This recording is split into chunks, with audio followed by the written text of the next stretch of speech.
আসসালামু আলাইকুম, সবাই কেমন আছেন? আমি আলহামদুলিল্লাহ ভালো আছি। আজকে হচ্ছে রোজার ২য় দিন। সকালবেলা সেটির পরে হাঁটতে বের হইছিলাম। হাঁটাহাঁটি শেষ করে বাসায় এসে একটু রেস্ট নিয়েছি। রেস্ট নেওয়ার পরে এই যে গ্রামে তো আসলে মাটির চুলাতেই সবাই রান্না করে।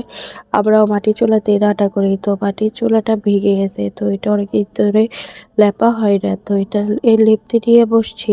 রোজার দিনে সবকিছু ছুটি থাকলেও বাড়ির বউদের, মেয়েদের কোনো ছুটি নেই। মেয়েদের ছুটি থাকলেও বাড়ির বউদের কোনো ছুটি নেই। বাড়ির বউরা সারাক্ষণ করে, যত কাজ-টাজ আছে সবকিছু করে। ইফতারির পর দেখবেন আপনারা সবাই ক্লান্ত হয়ে যাবেন। কিন্তু বাড়ির বউরা ঠিকই অ্যাক্টিভ থাকবে, কাজ-টাজ করবে। দেখতে, দেখতে আবার চুলার পাটা সুন্দর করে লেপা হয়ে গেছে।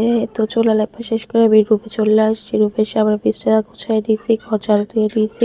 আর যা কাজ আছে শেষ করে দুপুরে নামাজ পড়ে নিয়েছি। তারপর হচ্ছে রোজার মাস যেহেতু তাই একটু তাড়াতাড়ি করে রান্না করে আসতে হয়। কারণ তাড়াতাড়ি না আসলে পরে আসলে ইফতারি আগে রান্না করা শেষ হয় না।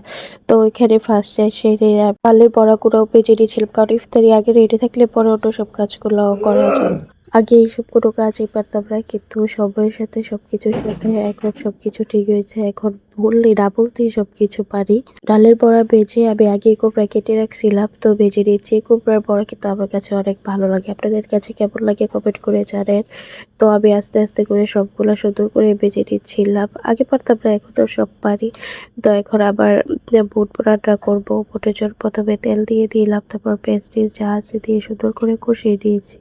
কষিয়ে নেওয়ার পরে আবার বুট দিয়ে সুন্দর করে ভেজে নিব। ইফতারির আগে আসলে এত কাজ থাকে যে সব ভিডিও সুন্দর করে নেওয়া যায় না। ইফতারির আগের সময় এত জলদি যায় যা বলার বাইরে। যাই হোক, এদিকে দেখতে দেখতে আবার ভুট্টা রান্না হয়ে গেছে। তো আপনাদের রোজা ইফতার কেমন কাছে কমেন্ট করে জানাবেন। দেখা হবে পরের ভিডিওতে।